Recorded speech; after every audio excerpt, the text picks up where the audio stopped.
Dieu est bon. En tout temps. Et en tout temps, Dieu est bon, en effet. Je vous invite à ouvrir la parole de Dieu et on va voir ensemble ce que le Seigneur a à nous dire. On va lire dans Jean chapitre 9.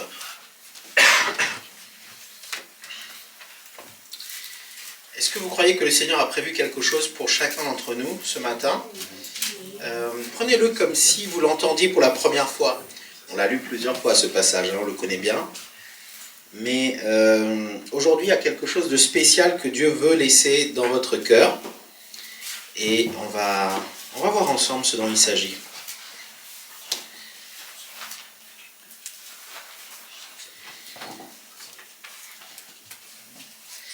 J'ai un petit énigme. Je foule la terre sans suivre ses lignes. Je connais les choses sans jamais en voir les contours. Les couleurs sont pour moi des légendes et la lumière un bruit que je ne reconnais pas. Je ne détourne pas le regard car je n'en ai pas. Mais je lis les voix, je sens les pas, j'entends les silences.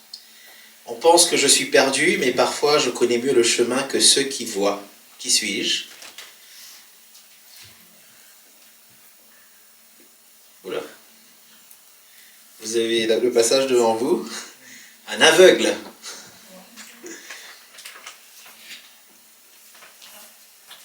Donc dans Jean chapitre 9, cet homme pourtant aveugle-né va devenir la personne la plus clairvoyante du récit. On va le voir ensemble. Nous allons faire la lecture de ce chapitre et nous irons point par point. Vous avez tous une Bible. Pour ceux qui n'en ont pas, on en a qui sont distribués. Alors, ce matin, nous sommes dans la lecture de la Bible. On fait un culte différent, enfin c'est toujours différent. Et au passage, pour ceux et celles qui sont dans une église de maison, nous faisons la lecture de la Bible en un an. Si vous n'avez pas l'occasion d'être dans une église de maison, je vous invite à le faire. Et c'est une expérience formidable que d'être en église de maison. Parce qu'en fait, on est ensemble et on arrive à s'encourager pour la lecture de la Bible. Et là, on est arrivé, me semble-t-il, dans le Nouveau Testament. On avance tout doucement, mais ça va se terminer bientôt. Lecture de la Bible en un an, c'est toujours intéressant de le faire chaque année. Jean chapitre 9, verset 1er. En passant, ou en partant, dans ma version, Jésus aperçut sur son chemin un homme qui était aveugle de naissance. Ses disciples lui posèrent alors cette question. « Dis-nous, maître, pourquoi cet homme est-il né aveugle? Est-ce à cause de son propre péché ou de celui de ses parents ?» Alors Seigneur, merci pour ta parole qui est la vérité et la vie. Guide-nous, conduis-nous, aide-nous à comprendre ce que ton Esprit Saint a à nous dire encore ce matin. Nous voulons, Seigneur, nous soumettre à ta volonté tout entière. Amen. Cette question résonne. Maître, qui a péché, cet homme ou ses parents, pour qu'il soit né aveugle, dans la version Louis II. Dis-nous, maître, pourquoi cet homme est-il né aveugle? On peut se poser quelques questions existentielles parfois comme ça, oui ou non? Quand on est face à la souffrance, eh bien les hommes cherchent un coupable. C'est comme ça. Les disciples veulent une explication intellectuelle. Mais que va faire Jésus? Jésus regarde une personne à la fois, individuellement. Il s'intéresse à toi. Amen. Jésus s'intéresse à la personne. Certains peuvent s'intéresser à l'enquête. Jésus, non, lui, c'est la relation. Une personne ayant traversé une longue maladie a dit un jour, « Ma douleur n'a pas prouvé que Dieu s'était éloigné. Elle a révélé qu'il travaillait en moi d'une manière que je n'aurais jamais imaginée. » Amen. C'est la parole d'un pasteur qui avait vécu plusieurs années d'épreuves. Le sens de cette citation, c'est la réalisation que la souffrance n'est pas une preuve de l'absence de Dieu, mais parfois le lieu, l'endroit où son œuvre devient visible.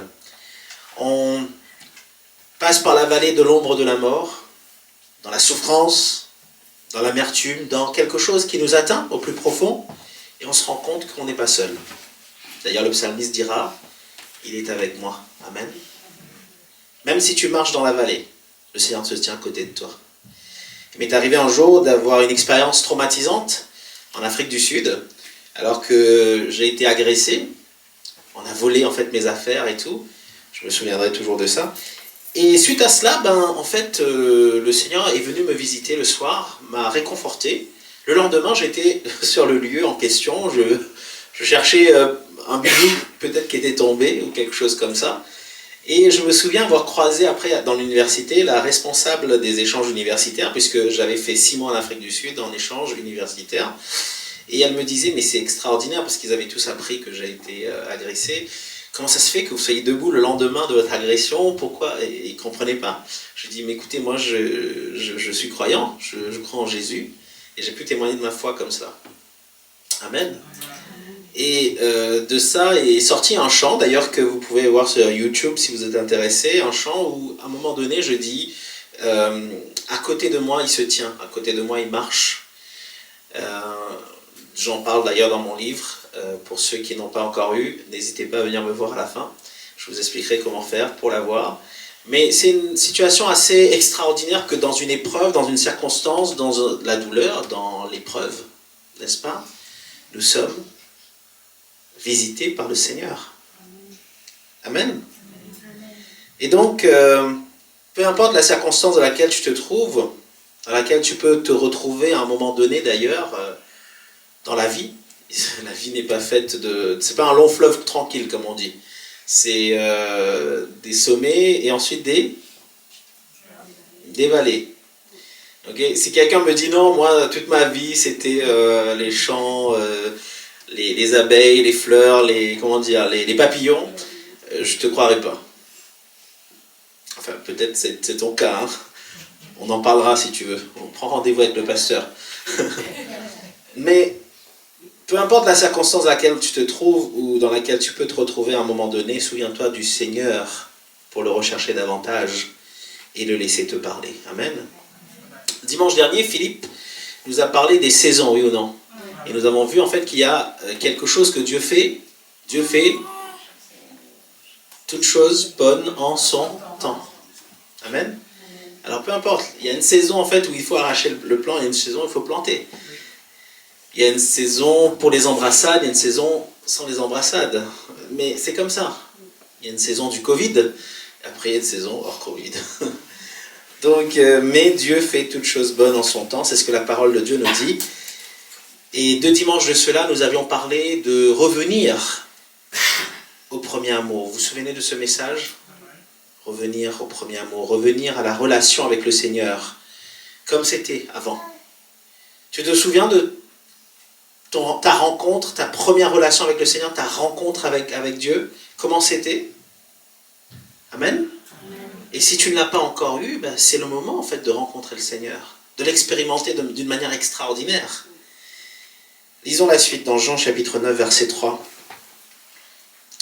Jésus répondit, « Cela n'a pas de rapport avec son péché, ni avec celui de ses parents. C'est pour qu'en lui tous puissent voir ce que Dieu est capable de faire. » Amen. Jésus dira, « Il nous faut accomplir les œuvres de celui qui m'a envoyé tant qu'il fait jour. La nuit vient, où plus personne ne pourra travailler. Aussi longtemps que je suis encore dans ce monde, je suis la lumière du monde. » Gloire au Seigneur. Dieu ne provoque pas tes blessures, mais il sait transformer ce qui t'atteint en témoignage puissant. Ce sera un témoignage de vie. Il y a des personnes qui sont passées par la maladie, par l'épreuve, par les douleurs. Et quand ils en sont ressortis, ils étaient plus forts. Ils ont pu témoigner du Seigneur de manière extraordinaire. Ce que tu vis peut devenir l'endroit, le lieu, où la gloire de Dieu apparaît. Où la gloire de Dieu se manifeste de manière extraordinaire. Et Jésus affirme et révèle qu'il est la lumière du monde. La lumière qui éclaire. Tu t'es déjà retrouvé dans les ténèbres et soudain quelqu'un allume la lumière. Waouh, c'est éblouissant, n'est-ce pas?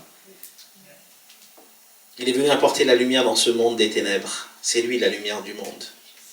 Et donc, il ne s'agit pas ici du péché de ce monsieur, ni des péchés de ses parents. On cherche toujours un coupable, on cherche toujours à trouver la petite bête, comme on dit. Mais non. Jésus, en fait, voit le témoignage vivant, puissant, qui va être fait au travers du miracle qui va avoir lieu. Amen. Qu'en est-il de toi? Ce matin, c'est une prédication pour t'emmener, en fait, à la fois davantage à croire, davantage à te connecter au Seigneur, davantage à t'épanouir dans ce cheminement avec lui. Regardez la suite. Après avoir dit cela, au verset 6, Jésus cracha par terre, et avec sa salive, il fit un peu de boue qu'il appliqua sur les yeux de l'aveugle. Puis il dit, « Va te laver au réservoir de Siloé. » Le mot Siloé veut dire envoyé, signifie envoyé. L'aveugle alla se lever et à son retour, il voyait. Amen. J'ai une petite histoire que j'ai mis ici. Un croyant priait souvent.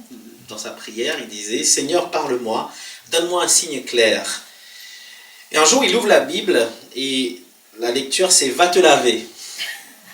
Il referme aussitôt, « Seigneur, c'est un signe ou quoi ? Ce n'est pas d'une douche dont j'ai besoin. » C'est un peu trop littéral. Et nous pouvons entendre Dieu, mais pas toujours obéir, oui ou non ?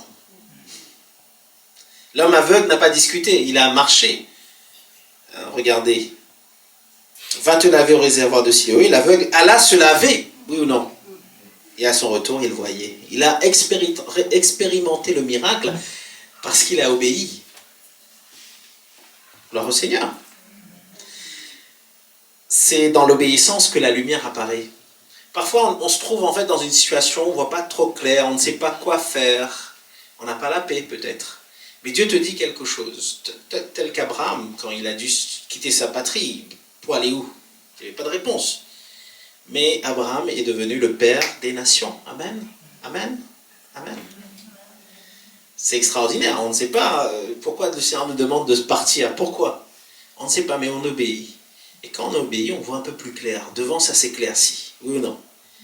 On est dans l'obéissance et le Seigneur nous ouvre les yeux. Le mot Siloé, pour nous, l'épi, pour l'Église, est important. Ça reprend un petit peu notre mission, n'est-ce pas ? C'est quoi notre mission à l'Église ? Transformer, former, équiper et envoyer. Amen. Envoyer. Dieu nous envoie dans nos zones d'influence, là où nous nous trouvons, que ce soit dans notre voisinage, que ce soit dans notre école, dans nos études, que ce soit dans notre lieu de travail, que ce soit avec les amis, avec les contacts, avec les relations que nous avons. Nous sommes envoyés pour être des témoins efficaces de l'Évangile. L'Évangile, c'est quoi ? Que veut dire Évangile ? Gospel. La bonne nouvelle. Amen. Et donc tu es envoyé pour être ce témoin de la bonne nouvelle. Jean chapitre 9 verset 8. Après cette obéissance, donc on voit qu'il a retrouvé la vue. Au verset 8, ses voisins et ceux qui avaient l'habitude de le voir mendier dirent, cet homme, n'est-ce pas celui qui était toujours assis en train de mendier ? Les uns affirmaient, c'est bien lui. D'autres le niaient. Ce n'est pas lui, c'est quelqu'un qui lui ressemble. Quant à lui, il disait, c'est bien moi. Alors, on le questionna, comment se fait-il que tes yeux se soient ouverts ? Il répondit, l'homme qui s'appelle Jésus a fait un peu de boue, m'en a frotté les yeux, puis m'a dit, va à Siloé, lave-toi. J'y suis allé, je me suis lavé, et d'un coup, j'ai vu clair. Amen. Amen. Et lui, demandèrent-ils, où est-il ? Je n'en sais rien, répondit-il. Est-ce que c'est toi ? Est-ce que c'est bien toi ? Maintenant qu'il y a le miracle, est-ce que... On dirait que c'est toi, mais on ne comprend pas trop. Il dit, oui, c'est bien moi, dira l'aveugle. Enfin, l'homme qui voit maintenant, oui ou non ? Quand Dieu change quelqu'un, ben les autres peuvent douter. Autour de toi, ils préféreraient peut-être la version ancienne de toi. C'est pour ça en fait que beaucoup, quand ils viennent au Seigneur, il y a coupure, il y a rupture avec peut-être des amis, avec des personnes en fait autour. Moi je connais des personnes aussi qui ont donné leur vie à Jésus et ont dû quitter leur famille parce qu'ils étaient dans une famille qui n'acceptait pas leur foi. Et à un moment donné, il y a rupture. Et s'il y a rupture, c'est pas grave. Ça fait partie du plan de Dieu. Amen. Les personnes préfèrent parfois la version ancienne de toi, j'ai écrit ici. Oui, c'est fou quand même. Parce qu'en fait, on n'est plus pareil. On ne se ressemble plus. On va à contre-courant. Tu ne suis plus le move. Alors, il faut se poser des questions en tant que chrétien. Est-ce que tu suis le move ou est-ce que tu es à contre-courant ? La parole de Dieu nous montre que tous les hommes et les femmes de Dieu sont à contre-courant. Amen. pas selon le monde. Bien sûr, nous pouvons avoir une voiture, avoir une maison, avoir en fait des activités qui sont similaires à ce que le monde a. Il n'y a pas de souci dessus. Mais est-ce que dans ta mentalité, tu as une mentalité du monde, ou tu as une mentalité de la terre, ou est-ce que tu as une mentalité en fait de Dieu, ou c'est du ciel? Amen. Les deux sont en conflit, malheureusement, c'est comme ça, il y a le combat spirituel. Est-ce que tu es conforté tous les jours dans le monde, ou est-ce que tu es conforté par la parole de Dieu? Et à la fin, la Bible nous dit qu'il y aura un tri. Jésus revient bientôt. Les boucs d'un côté et les autres de l'autre. Oui ou non? Il y a un tri, c'est comme ça. Pour le moment, on croit ensemble avec le mauvais grain. Le mauvais grain était planté. Il y a en fait l'épi qui pousse et est livré en même temps. On ne sait pas. Mais à un moment donné, il y aura une cassure, une séparation. Amen? Vous avez l'air choqué. Ça va? C'est le moment de se positionner peut-être si on est choqué. Quand il y a transformation, il y a changement et rayonnement. Les autres peuvent ne pas croire, mais toi, tu sais ce que Dieu a fait en toi. Et c'est précieux. Je dis souvent, en fait, ne donne pas tes perles au pourceau. Ce que tu as reçu est précieux, précieuse. Tu as un trésor en toi. Maintenant, il faut être des témoins efficaces de Jésus-Christ avec sagesse. Et le communiquer, en fait, comme il faut. Va pas dans ton lieu de travail avec ta Bible et dire à tout le monde « Tu iras en enfer si tu ne crois pas à Jésus !» Non, c'est pas ça. C'est pas ça le but. Le but, c'est d'être un témoin de Jésus-Christ. Quand il y a une guerre, une épreuve, quand il y a en fait une situation, un conflit, est-ce que tu es en paix? Est-ce que tu apportes la paix? Est-ce que tu diffuses la paix? Ou est-ce que tu ajoutes, tu alimentes, tu mets l'huile sur le feu? Vous êtes là? Et donc, on voit en fait que les personnes ne le reconnaissent pas et ils commencent quand même à témoigner de Jésus-Christ. Même s'il n'a pas encore vu Jésus, il a expérimenté le miracle. Jean chapitre 9, verset 13. On emmena l'homme qui avait été aveugle devant les pharisiens. Or, c'était un jour de sabbat que Jésus avait fait de la boue pour lui ouvrir les yeux. Aïe, aïe, aïe. Le jour du sabbat qu'il avait fait ça. Il va être cloué au pilori, là, hein. Au verset 15, les pharisiens lui demandèrent donc à leur tour comment il avait retrouvé la vue. Il leur répondit, il m'a mis de la boue sur les yeux. C'est la deuxième fois qu'il se justifie, qu'il explique là. Je me suis lavé et maintenant j'y vois. Verset 16, là-dessus, quelques pharisiens déclarèrent, cet homme ne peut pas venir de Dieu puisqu'il ne respecte pas le Shabbat. Pourtant, d'autres objectaient, comment un homme pécheur aurait-il le pouvoir d'accomplir de tels signes miraculeux? Ils étaient donc divisés. Il y a là, ici, la division. Souvenez-vous, Jésus disait, je ne suis pas venu apporter, c'est quoi? La paix, mais la division. Vous vous souvenez de ça? Alors, c'est dans ce contexte-là. Bien sûr, Jésus est le prince de la paix. Il est venu apporter la paix. Mais dans ce contexte-là, dans le contexte religieux, ça va être la division. Dans le contexte religieux, ce sera la guerre, ce sera l'épée. Je ne suis pas venu apporter la paix, mais l'épée. Amen. Et Jésus dit aussi qu'il va apporter la division. Mais ce n'est pas la division qu'on se dit là, hein, quelque chose... Non, c'est parce que l'ennemi est toujours divisé. Il va juste révéler la division. Vous êtes là? Et on va le voir d'un peu plus près. On termine le verset 17. Alors, ils interrogèrent de nouveau l'aveugle. Oh là là, ça n'en termine pas.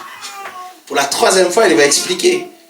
Voyons, toi, que dis-tu de lui, puisque c'est à toi qu'il a ouvert les yeux? Il va dire, c'est sûrement un prophète, répondait-il. Donc les pharisiens discutent, analysent, critiquent les religieux dans toute leur splendeur, oui ou non? Ils ont des mots. Mais l'homme qui a été guéri, le miraculé de Dieu, lui, il a le vécu. Eux, ils ont les mots. Lui, il a l'expérience, il a le vécu, il l'a vécu. C'est pour ça que parfois, ce que tu as vécu, tu l'as vécu. Ce que tu as expérimenté avec le Seigneur, tu l'as expérimenté avec le Seigneur. Et bien que beaucoup ne te croiront pas, toi, tu sais que tu as vécu quelque chose de fort et d'authentique. Amen. Et c'est compliqué parfois pour les autres de le comprendre. Ici, le témoignage transformé parle plus fort que les débats théologiques. il ne se laisse pas influencer par ce que les autres vont dire. Il sait ce qu'il a vécu. Toi aussi, ne te laisse pas manipuler par des faux prophètes. Quels sont les faux prophètes de notre époque? Ben, les médias. On a accès aux médias là tout de suite, hop, on ouvre un réseau social, X ou Y ou Z, et hop, on a des faux docteurs, des faux prophètes, qui distillent la peur. Hein? Distillent la peur, distillent le doute. Il faut faire attention, bien sûr, on peut écouter des informations, mais il faut peut-être aller voir l'information ailleurs aussi. Hein? Avoir quelques sources, quelques autres sources, pour voir en fait si ce qui est dit est vraiment dit comme il faut, c'est vraiment la vérité ou pas. Et après, ne pas s'inquiéter du lendemain. Le lendemain aura soin de lui-même. Ah, il y aura bientôt la guerre, on va tuer nos enfants, etc. Ça a été dit, hein, c'est des déclarations qui ont été faites là récemment. Chaque jour suffit sa peine, mon frère. Oh, t'inquiète pas, le Seigneur prendra soin de toi. Tu mets ta foi dans le Seigneur ou pas? Et bien, aujourd'hui, tu as ton combat à toi. Le combat de demain, le combat de dans 10 ans, ça va te ruiner la vie si tu ne peux pas prendre cette pression-là. Et beaucoup, malheureusement, se suicident face en fait à l'incertitude de leur avenir. Mais toi, tu as Jésus-Christ. Oui ou non? Tu as le rocher des âges. Tu as le roc qui est solide. Et donc ici, l'homme répond simplement, il est un prophète. Au verset 18, mais ils refusèrent de croire que cet homme avait été aveugle et qu'il avait été guéri de sa cécité. Finalement, ils firent venir ses parents. Oh oh. On continue à lire jusqu'au verset 23. Ils leur demandèrent, cet homme est-il bien votre fils? Est-il réellement né aveugle? Comment se fait-il qu'à présent il voit? Nous sommes certains que c'est bien notre fils, répondirent les parents, et qu'il est né aveugle, mais comment il se fait qu'il voit à présent, nous ne le savons pas. Ou qui lui a rendu la vue, nous ne le savons pas davantage. Interrogez-le donc lui-même. Il est assez grand pour répondre sur ce qui le concerne.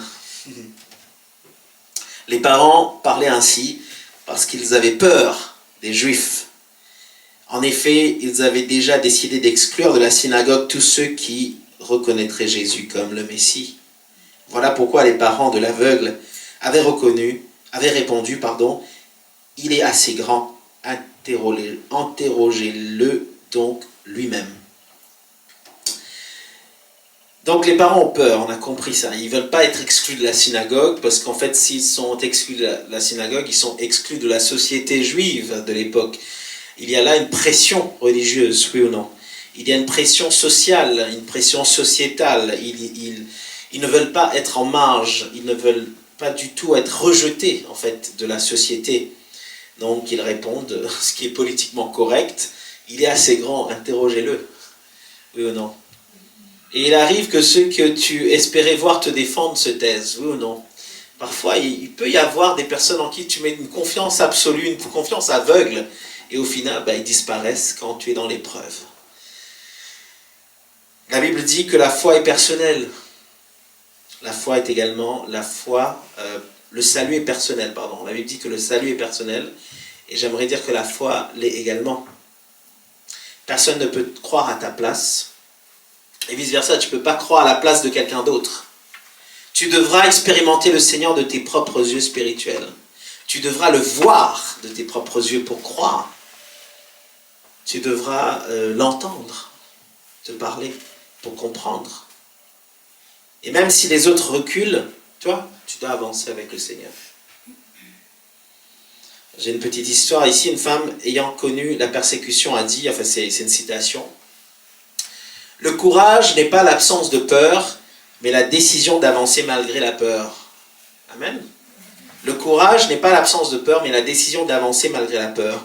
Il s'agit en fait de Corrie ten Boom, survivante de la Seconde Guerre mondiale. Choisit d'avancer parce que la peur peut paralyser. Dans le livre que je citais tout à l'heure, que j'ai écrit, j'ai mis cette citation. Ne laisse pas la peur ou la paresse te voler ton appel. Parce que je parlais en fait du serviteur paresseux. Vous savez, à qui on a donné un talent et qui n'a pas fait fructifier son talent. Et j'écrivais, ne laisse pas la peur ou la paresse te voler ton appel. Et surtout, ne laisse pas passer l'opportunité de vivre ce que Dieu a prévu de beau, de grand, de productif avec toi et pour toi. Parce que le Seigneur a dit que nous porterons du fruit et du fruit en abondance. Et j'ai aussi écrit là où la peur a pris racine, Dieu veut semer le courage. Il se peut en fait qu'on ait eu peur à un moment donné ou qu'on ait peur.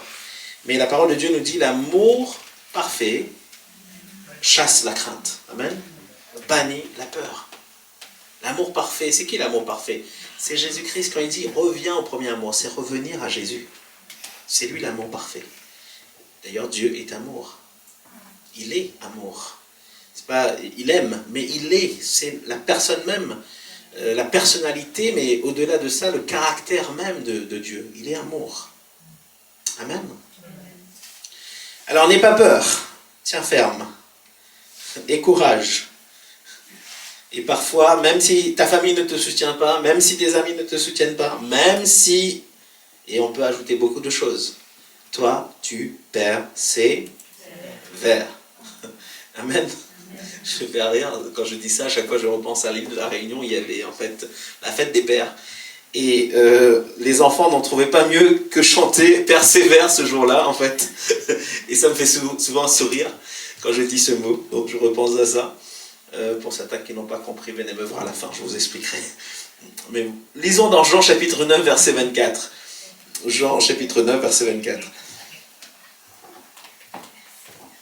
Les pharisiens dirent donc venir une seconde fois, firent donc venir une seconde fois, celui qui avait été aveugle. Ça n'arrête pas, hein. Franchement, il est harcelé le monsieur. Hein. Tout ça parce qu'il a vécu un miracle. Et donc, il le fait venir une seconde fois. Il lui dit, honore Dieu en disant la vérité. Cet homme est un pécheur, nous le savons. Verset 25, s'il est pécheur ou non, répondit-il, je n'en sais rien. Mais il y a une chose que je sais, j'étais aveugle et maintenant je vois. Amen. Ils lui demandèrent de nouveau, qu'est-ce qu'il t'a fait? Redis-nous comment il s'est pris pour t'ouvrir les yeux. Je ne sais pas combien de fois il a dit cette histoire, il a continué à le raconter. Hein. Je vous l'ai déjà dit, lui répondit-il, et vous ne m'avez pas écouté. Pourquoi tenez-vous à me faire répéter? Est-ce que par hasard vous avez l'intention de devenir aussi ses disciples? Alors ils se mirent à l'injurier et lui lancèrent, c'est toi qui es son disciple, nous sommes les disciples de Moïse. Nous savons que Dieu a parlé à Moïse, mais celui-là, nous ne savons même pas d'où il vient. Au verset 30, c'est étonnant, répliqua l'homme. Voilà quelqu'un qui m'a ouvert les yeux, et vous ne le savez, vous ne savez même pas d'où il est. Tout le monde sait que Dieu n'exauce pas les pécheurs. Mais si quelqu'un est attaché à Dieu et fait sa volonté, il l'exauce. Amen. Depuis que le monde est monde, jamais on a entendu dire que quelqu'un ait rendu la vue à un aveugle de naissance.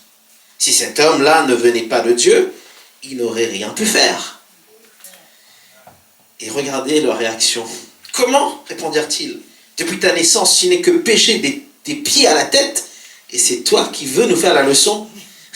Et le mirent à la porte. Je pense qu'il était soulagé de pouvoir sortir de cette situation quand même. Donc les personnes religieuses ne cherchent pas la vérité. Je redis, les personnes qui ont une mentalité religieuse ne cherchent pas la vérité. Enfin, toi, tu veux défendre la vérité. Tu veux, en fait, apporter ce témoignage vrai. Alors peut-être autour de toi, il y a des personnes qui te persécutent, mais ils ne veulent pas la vérité. Ils ne cherchent pas vraiment la vérité. Ils manipulent pour camoufler la vérité afin que ça aille dans leur sens. Il répond, je ne sais pas. Mais une chose est sûre, j'étais aveugle et maintenant je vois. Voilà ce que l'aveugle leur a dit. Parfois, tu n'as pas besoin de tout expliquer, de te justifier, de faire des courbettes en tout genre. Tu as seulement besoin de dire ce que Dieu a fait en toi. Amen. Jeune homme, jeune fille, toi qui es à l'école, les plus grands qui sont au travail, d'autres qui sont dans le voisinage. Nous sommes appelés en fait à être des témoins de Jésus-Christ. C'est ça le témoignage authentique de l'évangile, la bonne nouvelle en toi, la bonne nouvelle en moi. Nous sommes porteurs de cette bonne nouvelle. Toi et moi, nous sommes des pierres vivantes. Et ensemble, on fait ce temple. Donc les pierres vivantes, c'est magnifique quand même. C'est pas n'importe quelle petite pierre là. Hein. C'est des briques dorées. Et d'ailleurs, l'apôtre Paul parle des colonnes.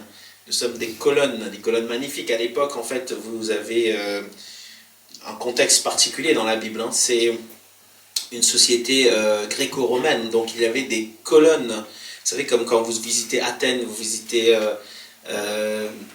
les anciens temples, ce qui en reste, il reste des colonnes, oui ou non. Mais imaginez ces colonnes, pour de vrai, à cette époque, c'était des magnifiques colonnes. Et l'apôtre Paul prend cette image pour dire que nous, l'Église, les frères et sœurs, nous sommes ces magnifiques colonnes.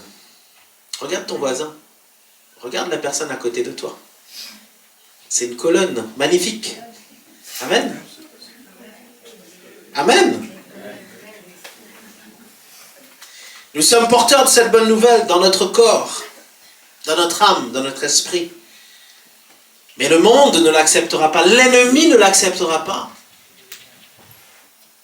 Il va essayer d'infiltrer tes pensées, infiltrer ton cœur pour essayer en fait de te manipuler, de te rabougrir, de te mettre de côté. Tu vas essayer lui il va essayer de te faire sentir minable, comme on dit. Ça c'est l'adversaire. Ça, c'est les gens autour de toi. Mais est-ce que tu connais ton identité en Christ? Est-ce que tu sais que tu es enfant de Dieu, choisi, élu avant la fondation du monde? Que tu n'as rien à craindre parce que Dieu est à tes côtés, il est avec toi. Et même si tu es ton corps, c'est pas grave. Parce que ce dont tu dois avoir peur, c'est Jésus qui parle, hein, c'est le pasteur. Je ne pourrais pas dire ça, mais je dis ce que Jésus dit. C'est pas grave, pourquoi? Parce que tu dois avoir peur de celui qui peut tuer ton âme. Et celui qui peut tuer ton âme, c'est qui? Eh bien, c'est le Seigneur des Seigneurs, c'est le Roi des Rois. Mais si ton âme lui appartient, tu vivras éternellement, tout simplement. Amen. Donc j'ai écrit ici, le monde ne l'acceptera pas, sinon ceux que le Seigneur appellera au travers de notre témoignage. Donc il y a des personnes qui peuvent être touchées encore par ton témoignage. Il y en a qui ne seront pas touchés parce qu'ils sont dans les ténèbres. Ils ne veulent pas de cette lumière. Ils rejettent la lumière. Il y en a aussi qui sont aveuglés, j'en parlerai tout à l'heure. Mais il y a des personnes qui attendent cette lumière. Ils sont là, patients. Ils ne savent pas ce qu'ils attendent, hein, mais tu es cette lumière pour eux. Tu es ce trésor pour elles. Amen. Jean chapitre 9, verset 35.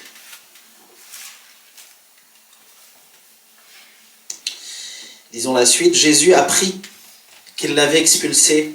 Il alla le trouver et lui demanda, « Crois-tu au Fils de l'homme » Il lui répondit, « Qui est-ce ? Dis-le-moi, Seigneur, pour que je puisse croire en lui. » Jésus lui dit, « Tu le vois de tes yeux, c'est lui-même qui te parle maintenant. »« Je crois, Seigneur, déclara l'homme. Il se prosterna devant lui. Jésus dit alors, « Je suis venu dans ce monde pour qu'un jugement ait lieu, pour que ceux qui ne voient pas voient, et que ceux qui voient deviennent aveugles. » Les pharisiens qui se trouvaient près de lui entendirent ces paroles et lui demandèrent, « Serions-nous par hasard, nous aussi, des aveugles ?» « Si vous étiez de vrais aveugles, leur dit Jésus, vous ne seriez pas coupables. Mais voilà, vous prétendez que vous voyez. Aussi votre culpabilité reste entière. » Quel jugement! Et donc, on voit ici, dans l'autre version que vous avez, Louis II, il dit, « Crois-tu au Fils de l'homme ?» Il répondit, « Je crois, Seigneur. » Il se prosterna devant lui. Le but n'est pas seulement la guérison physique, et c'est ça qu'il faut comprendre. Quand il y a un miracle, le but n'est pas uniquement le miracle. Le miracle est bien. J'aime le miracle. Je suis content du miracle. Caroline ne pouvait pas avoir d'enfant pendant 10 ans. On a essayé, on a tenté tout, et les médecins ont dit impossible. Et on a vécu un miracle. Le garçon qui criait tout à l'heure, c'est lui, le miracle. Amen. Et la fille qui a suivi ensuite. Inespéré. Donc, mais le but, en fait, n'est pas la guérison divine. Le but est la rencontre avec Jésus. C'est comment est-ce qu'on répond à ce miracle? C'est en nous attachant davantage à Jésus. Amen. Et en témoignant de Jésus-Christ. Le but, c'est la rencontre avec Jésus. Dieu utilise des miracles pour nous parler. Amen. De qui il est. Qui est Dieu pour toi? En un mot, qui est-il pour toi? Hop, comment tu penses à Dieu là? Amour. Le Père. Qui est Dieu pour toi? Créateur. C'est tout. Le berger. Le berger. Mon pilier. Mon sauveur. Et c'est en disant ça qu'on le loue. On le loue. On lui dit qui il est. Il faut louer Dieu en tout temps. Amen. Combien il est bon. Combien il est grand. Combien il est puissant. Combien il est admirable. Il ne s'agit pas du miracle, mais du Dieu du miracle. Amen. Est-ce que tes regards se portent vers le miracle? Alors, il y a beaucoup qui courent derrière le miracle, qui veulent aller de conférence en conférence, qui sont là, il y a un miracle et tout. C'est bien, c'est un miracle. C'est bien d'aller chercher le miracle aussi, moi j'ai pas de souci. Mais si tu idolâtres le miracle, tu vas avoir un sérieux problème. Parce que le jour où il n'y aura pas de miracle, tu n'auras plus la foi. Tu vas fuir. Le jour où il n'y a pas de prophétie, le jour où il n'y a pas une bonne louange, ah, cette louange-là à l'église, il y avait peu de musiciens, il n'y avait que le pasteur qui jouait, ah, c'était nul. Le jour où il y aura en fait un problème, tu vas focaliser en fait dessus et pas sur le Seigneur. Parce qu'en fait, la relation avec Dieu, c'est ce qui est primordial, c'est ce qui est important. Alors ne regarde pas aux circonstances, peu importe les circonstances. Il y aura des circonstances, ça fait partie de la vie. Oui ou non? Ce que quelqu'un pourrait dire, ce que... Non, peu importe, tu nomme-le. Mais toi, sois fidèle dans ce que le Seigneur te demande de faire. Sois fidèle dans sa parole. Ici, dans ce passage, l'homme né aveugle voit enfin, non seulement avec ses yeux, mais avec son cœur. Il a ce cœur à cœur avec Jésus-Christ. Il le voit. La condamnation est pour le monde. Mais pour ceux qui ne voient pas. Mais si tu vois, et que tu ne fais pas semblant de ne pas voir, parce que là aussi il y a une condamnation pour ceux qui voient, et qui font semblant de ne pas voir, attention de ne pas être condamné. Parce que si tu vois, tu fais semblant de ne pas voir, à la fin, il y aura une condamnation. Mais si tu vois la lumière et que tu te laisses être transformé par le Seigneur Jésus, tu seras en relation avec lui. Ce qui compte, c'est cette relation. Vous savez, Jésus parle en fait de ces personnes qui viennent. Seigneur, Seigneur, Seigneur, est-ce que nous n'avons pas chassé des démons en ton nom? Est-ce que nous n'avons pas prophétisé en ton nom? Est-ce que nous n'avons pas fait des grands miracles en ton nom? Jésus va dire quoi? Regarde-moi. Vous qui commettez l'iniquité. Comment ça, l'iniquité? Faire des miracles? Guérir? Je ne vous connais pas. Connaître, ici, c'est le mot gynesko, grec, qui veut dire relation. Adam connut Ève et enfanta un fils. Donc, c'est qu'à connaître, ici, c'est la relation, c'est l'intimité. C'est ça, c'est ce mot-là.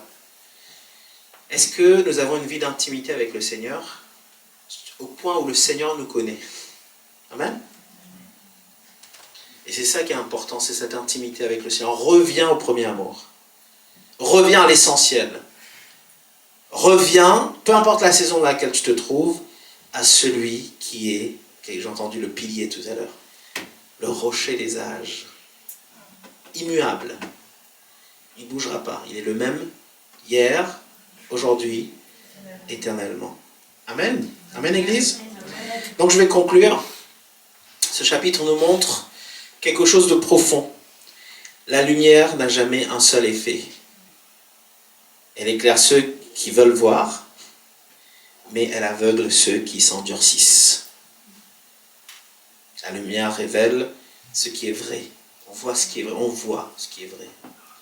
Mais elle dévoile aussi ce qui est faux. Quand il y a quelque chose de pas bon, quand on met en lumière, on le voit également. c'est l'apôtre, me semble-t-il, qui parle en fait du visage, et à un moment donné, il y a quelque chose qui ne va pas, il y a une tache ou quelque chose. Tu laves ton visage, et quand tu te regardes dans le miroir, tu vois que c'est encore sale. Qu'est-ce que tu fais? Tu ignores? Non, tu te laves pour enlever, oui ou non? Pour te nettoyer, pour te purifier. Parce que quand tu vois, quand il y a la lumière, ben, tu vois ce qui ne va pas, tu vois.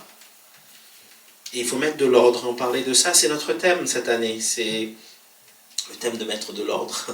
C'est le thème en fait du rétablissement. Amen.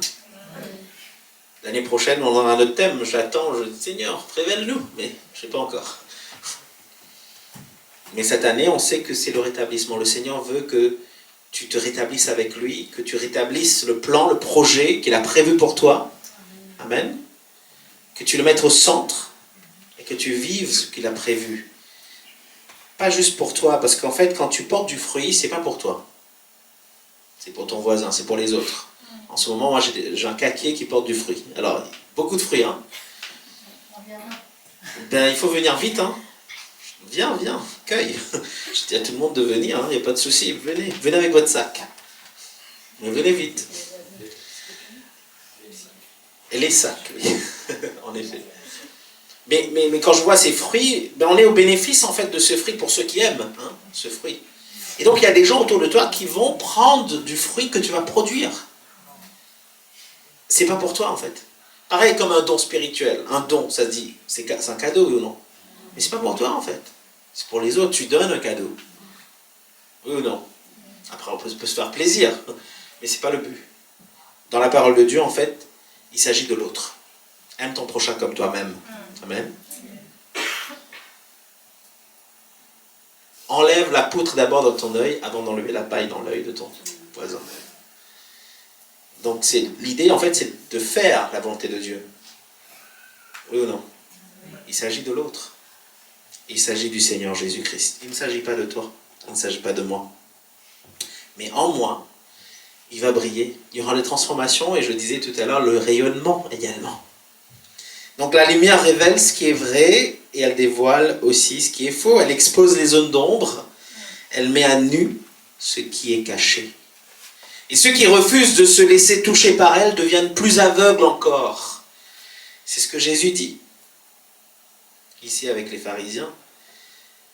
Ils deviennent plus aveugles encore. Je suis venu dans ce monde pour qu'un jugement ait lieu. Verset 39. Pour que ceux qui ne voient pas voient et que ceux qui voient deviennent aveugles. Jean chapitre 9 rappelle aussi le prix du disciple. L'homme guéri a été rejeté, accusé, mis à l'écart. Le verset 22, on l'a vu, souligne même la pression sociale et religieuse. On l'a vu avec les parents qui avaient peur, oui ou non?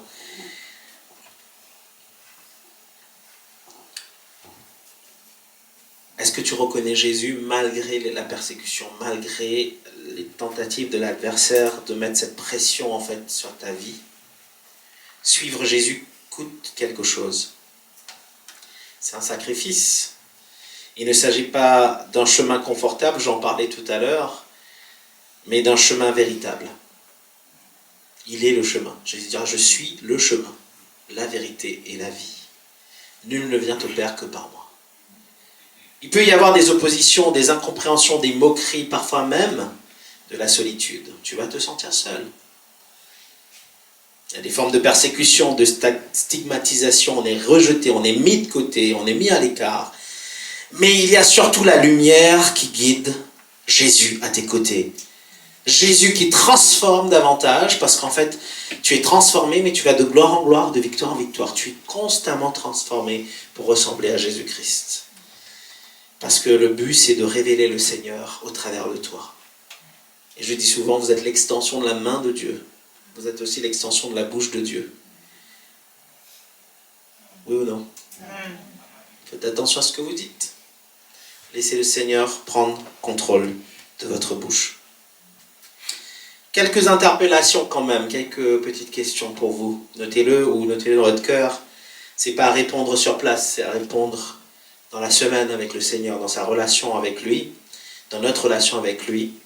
Que fait la lumière de Jésus dans ta vie aujourd'hui? Que produit cette lumière en toi aujourd'hui? Qu'éclaire-t-elle? Ou est-ce que cette lumière te dérange?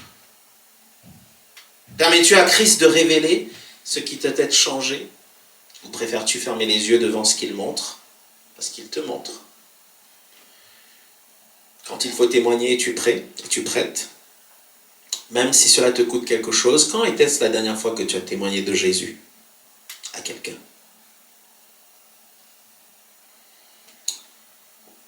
Je conclus, choisis la lumière, même quand elle expose des zones d'ombre. Décide de suivre Jésus, même si cela te vaut des résistances. Affirme ce que Dieu a fait dans ta vie, même si on conteste ton témoignage. Reste ferme, car Jésus est au contrôle. Il se manifestera et manifestera sa gloire. La lumière ne révèle pas seulement ce qui est difficile. Elle révèle surtout ce qui est Jésus. Ne focalise pas sur ce qui est... Je dis souvent, ne regarde pas ce que tu n'as pas. Regarde ce que tu as. Amen. N'ayons pas une mentalité de victime. N'ayons pas une mentalité d'appauvrissement. Parce qu'on est toujours le plus riche de quelqu'un. Amen. On peut focaliser sur ce qu'on n'a pas. Mais ça ne sert à rien. Tu vas être dépressionnaire. Mais regarde ce que tu as déjà. Regarde ce que tu peux apporter comme celui qui a emmené les 5 pains et les 2 poissons. Amen. La lumière, elle révèle surtout ce qui est Jésus. Et j'ai noté ton potentiel parce que c'est exactement ça. Jésus te montre des choses qui sont en toi et qui peuvent être en toi. Qui tu es appelé à devenir. Alors, nous, Église, nous accueillerons la lumière du monde dans notre vie ou non? Et nous serons en relation avec lui au quotidien. Et nous deviendrons des témoins efficaces de Jésus-Christ là où il nous envoie. Amen. Amen. Je vous invite à fermer les yeux là où vous êtes. Seigneur, nous regardons à toi, à ta parole, à ta présence, à la paix que tu nous laisses dans ces circonstances, ces situations parfois éprouvantes, que ce soit un conflit intérieur, extérieur, de notre pensée ou de quelqu'un d'autre, que ce soit une offense, que ce soit, Seigneur, une maladie, une épreuve, une circonstance, un questionnement. Nous savons que tu es à nos côtés, Seigneur, que tu te tiens là pour nous éclairer davantage. Alors, la Bible nous dit que ta parole est la lumière sur notre sentier. Éclaire-nous, conduis-nous, Seigneur. Dirige-nous. Avec cette lampe à nos pieds, Seigneur, que nous puissions comprendre ta volonté, comprendre où mettre les pas, où avancer, et te laisser nous conduire davantage, Seigneur. Oui, Seigneur, il y aura des persécutions, mais nous tiendrons jusqu'au bout, par la grâce de Dieu, avec l'aide du Saint-Esprit. Père, que ton nom soit glorifié, soit loué, soit béni. Fais ton œuvre en nous, et que nous puissions prendre le chemin, Seigneur, qu'a pris Jésus, le chemin de l'obéissance. Non pas ma volonté, mais que ta volonté soit faite. Amen. Amen.